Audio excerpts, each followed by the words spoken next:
What's going on, Buckeye Nation? Peter and Rob back with you here on a Tuesday, recapping the Ohio State-Michigan victory. And then, of course, we'll talk Iowa, previewing the game in the Horseshoe, back in the friendly confines, the stadium on the Olentangy.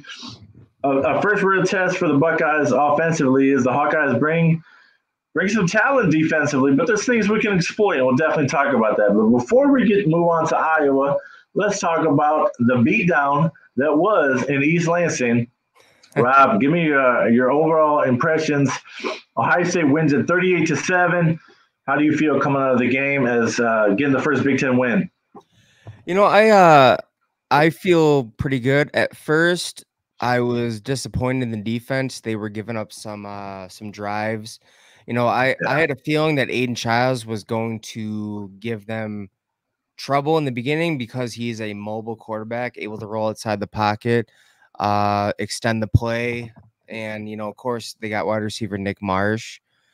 But it was the inaccuracies that we've seen over and over by Aiden Childs that were able to help Ohio State's defense. And also there was a really good they were like in the third after the Will Howard interception. They're in the 30, and I think it was Childs or some wide receiver got stripped by Hancock, and then Ohio State got the ball back. So kudos to them on that. But I feel like they could be exploited by a really mobile quarterback, and that could, they played Dylan Gabriel, they Drew Allers mobile, so is Alex Orji. So they really need to get that on lockdown. But but for me, there was no sense of urgency during that game. I knew that they were going to win. It's just a matter of how bad it would be. But as soon as the defense started picking up and the offense, so of course you already know what I'm going to say. JJ Smith showed up again. Come on, bro. I think he had 2 touchdowns this game, and so he had 2 one-handed catches on one drive. One was for 30 yards. He just leaped in the air over 2 defenders, grabbed it like this, and just brought it in. And then he had the one-handed catch running into the end zone. Phenomenal. It was phenomenal. This dude's gonna break a lot of records at Ohio State. He's pretty much almost there. So Chris Carter had the record 8 touchdowns, freshman, receiving touchdowns, and Emeka's pretty much like more than half. What does he have, like 5 now? He's at 5 now for the season. At 5 now, and we're only we're going into game 4 or 5. Yeah, we're 4-0 now. Yeah, and entering game 5. Yep. Yeah. So I really want to see the defense not come out flat. They need to get going from the beginning. They need to swarm. They need to turn it up a notch. And you know what? They were really I'm sorry, but they really exposed JT Tuimoloau. They kept going his side. And they were getting some good yards on that. In terms of the rushing game? Yeah, in terms of the rushing game, or just in general. I gotcha. I don't know what he's doing. He did get a sack or 2. Oh yeah, by the way, just now, like fourth game after the 4th game of the season, Ohio State has like 10 sacks total. Okay. Well, things to improve on. No. Like, dude, think about it. Their whole entire defense has 10 sacks already. Think about it. I think in the past there was only 5 or 6 in a season. Not that bad, but yeah, no, it's been improved. It's been improving, but you would expect bigger numbers versus the kind of teams we play, though, in my opinion.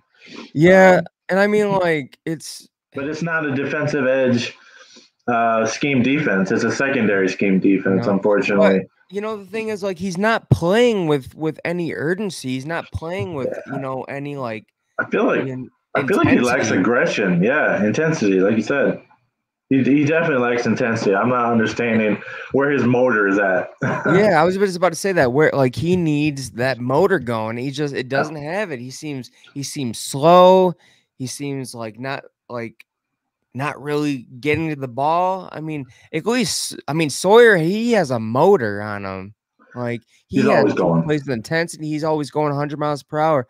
Now JTT, I mean, I don't know. I know other Buckeye fans are complaining, but I think that I've just given up on him. I mean, he has a And high draft stock because of his potential, but yeah, I think we've seen what I think it is what it is with him now.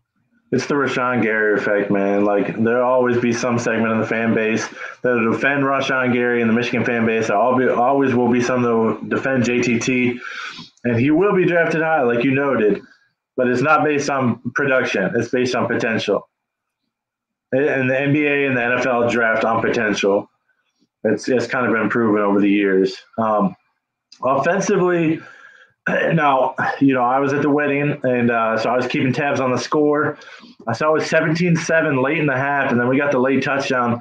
Had we not gotten a touchdown or settled for a field goal, I'm not saying Michigan State would have made things interesting in the second half because they really weren't very competitive offensively outside the first couple of drives. But, man, I mean, what a big relief to get that touchdown and go up 24-7 at the break right before halftime. It just kind of let the oxygen out of the stadium, maybe sent some Spartans home early.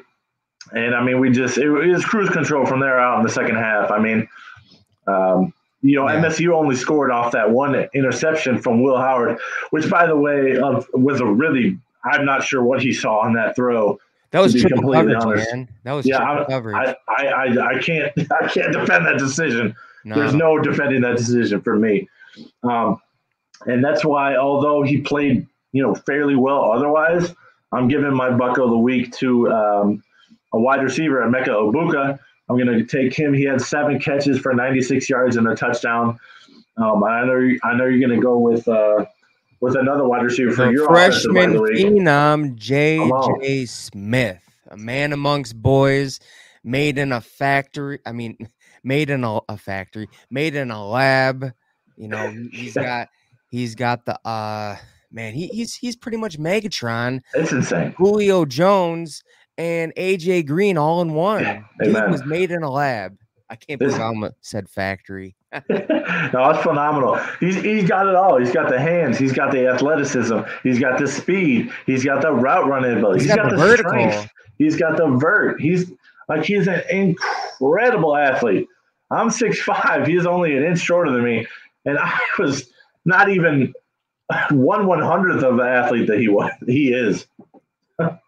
Yeah. I can't imagine being that fast at 6'5". I've been super slow my whole life. But anyway, JJ Smith. But speaking of, dude, have you ever seen the highlights of LeBron James when he played football?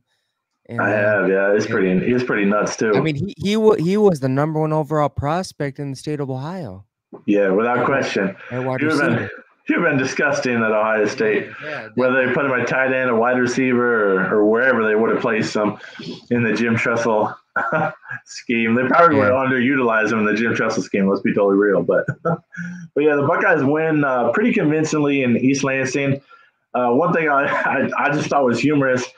Will Howard said he got interviewed after the game and said, "I can't wait to get out of this state." He's embracing the Buckeye culture. He's a transfer. We all know that. We understand that. But he's bought into Buckeye culture and what Ohio State is. And obviously, he's playing to the fan base with that, of course. But he said it with a smile, a little goofy smile, and I love it. Defensively, if you had to pick up the Buck of the week, who might you go with? I'll lead off. But Caleb Downs is my pick. He had his best game so far in a Buckeye uniform. Yeah. I'm gonna have to go with Jordan Hancock. He really came up key with that strip, so that saved a touchdown. I That mean, was a massive play. it was after the Will Howard interception. I remember saying, "Oh, now the Buckeyes get the ball back." That really saved points, either 3 or 7. So that was a heads up play from him. I mean, like that's not easy to do. Like, Yeah. especially the angle they took. He's coming from yeah. It was a Great play. He just punched it right out and just phenomenal, phenomenal strip. Defensively, you know, we knew what Childs was, like you were saying. We knew he's erratic in his throws. He has some elite throws, and then he has some throws that make you scratch your head. And he was the same guy on Saturday night. And I feel like for the most part, we contained him. It was good practice for Dylan Gabriel because he is mobile, although he's not running nearly as much as he was at Oklahoma. They're not letting him run the ball that much in this Oregon offense, is what I've noticed through the first couple games for the Ducks.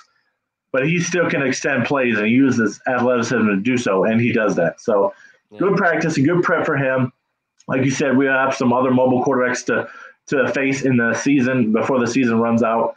But, you know, overall, I'll probably grade it a B plus, A minus, somewhere in that range for overall team performance. So another thing, I think it's time for Day to move on from Brown and put Sane in that 2 spot. I think it's time for that. You do it now. Yeah, I do. Yeah, I can probably get behind that at this point of the season. Yep. And what Devin Brown's shown or hasn't shown. I mean, he's not. Let's put it this way. Not this level. He couldn't even beat out Kyle McCord. Yeah. Yeah, for sure. Yeah. Well, like you and I both said, I think by midseason he'll stay and will usurp Brown. And I hope that comes to fruition.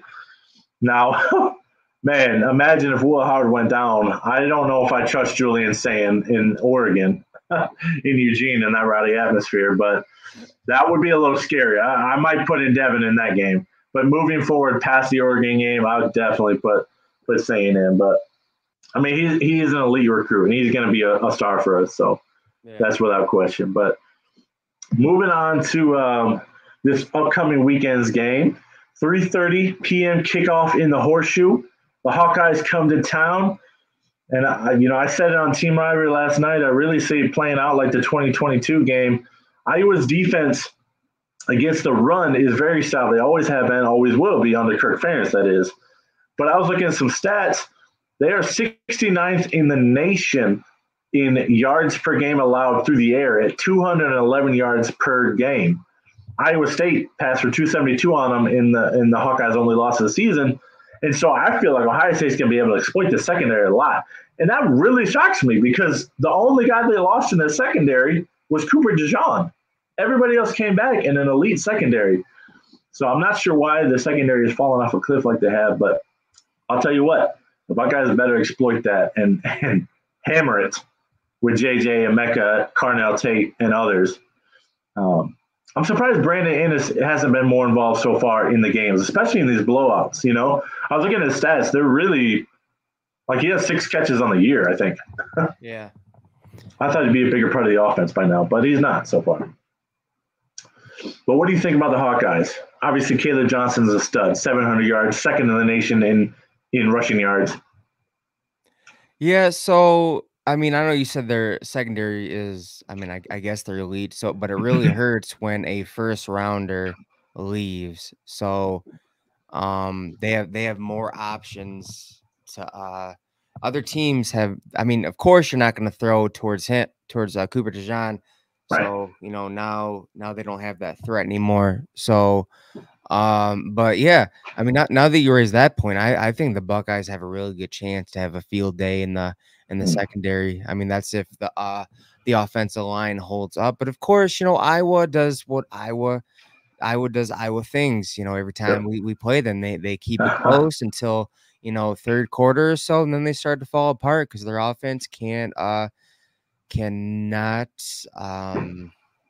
drive down the field or anything. Yeah, they can't. Yeah, they can't sustain drives. Yeah, can't sustain drives and basically keep their defense off the field to get rested up, and that's why they end up blowing it. They end up getting tired. Their defense ends up getting tired, and then they really get exploited, which I think there's a good chance that happens again. But again, neither side of the ball for Ohio State can come out flat, especially the defensive side of the ball. You're going up against Caleb Johnson. He is a beast, and he will make you pay if you take a playoff. And especially, you know what? I guarantee you, I'm going to call this. They're going to call their shot a good amount of the time going JT Tuimoloau's way. They will. He's slow. He's 285. It'd be different. I mean, he doesn't. He's an edge. He's an edge. He doesn't need to be that big. He doesn't need to be 285. So he might play a lot better 275 for sure. It's interesting how he's just not stepped up, but hopefully we can contain Caleb Johnson. I'm not concerned at all what Cade McNamara can do. Check down Cage is averaging like 120 yards a game right now. His touchdown to interception ratio is not good. Hawkeyes, 3 of the top 5 leading pass catchers are tight ends, just like Iowa always does, or usually does. And so we know what they're going to bring to the table. My prediction, I'll just kind of let the cat out of the bag. I got it 44-9. I do see it being close. I do see, close initially. I do see the Buckeyes not starting the best offensively per se, and perhaps Ohio State fans pulling their hair out, midway through the second quarter. But eventually, like you said, we out-athlete them, we out-talent them, we wear them down. They're not going to be able to hold it, and the floodgates open, just like they did in 22 when we beat them 54-10 after a very frustrating first half. I see it, like I said, 44-9 Buckeyes taking this one. And then the big one comes in Eugene. But what do you think score-wise? I mean, you said you have the similar trajectory of how this game will play out. I can't remember what you said on last night's show for the score, but I think I said, 32-14 or so. Yeah, it was. I know you said 32. I remember you said 32 for sure. Yeah. But yeah, we both kind of have the Buckeyes winning comfortably, and so that's exciting. Obviously, another great weekend of college football to come up. The Hawkeyes, we got some history with them, and we've essentially dominated them, except for in 2017. Took a fat L in Iowa City. I think Iowa dropped 54 on us that night. Yeah. Absolutely ridiculous, but I don't see anything like that happening in the Horseshoe today, this Saturday. So, but yeah, man, it should be an interesting game, and it should be one that the Buckeyes kind of control and contain, and kind of just set up for next week for the big showdown. So we'll see what happens in that one. But any final thoughts before we sign off on this one? No, not really. I really want the defense to just not come out flat and start out playing 100 miles per hour, because it's been frustrating the last 2 games. It's just like, especially the passing. I mean, I think they, by the end of the first half, they had Michigan State had over 100 passing yards. That's unheard of with the secondary that we have. But yeah, here's the other thing. I know it's not an edge-driven defense, but it has to be. It has to be. And another thing, Jim Knowles needs to work on in-game adjustments. I've seen that he has not done that. Just like, okay, they ran the same play like 5 times, they're getting the same results. What are we doing here? He needs to work on in-game adjustments. That's a good observation. That's interesting, and one I wouldn't have thought of necessarily, because, MSU only scored 7, but it seemed like they did get some yardage between the 20s, so they definitely need to shut down plays, especially when they're run repeatedly. So we'll see what happens, but Iowa doesn't really stand a chance in this one, in my humble opinion. For a while, they will. For a while. Yeah, they'll stick with close, but that is a thing that I've seen other Buckeye fans mention as well. Is we're not starting well, we're not playing well in the first half in multiple games this season, and so you can't do that against better teams. You have to start hot on the road in Oregon in a week and a half. So, But that's it for tonight. Appreciate you guys joining in. Go Bucks and God bless. We will see you on the next one. Let's go.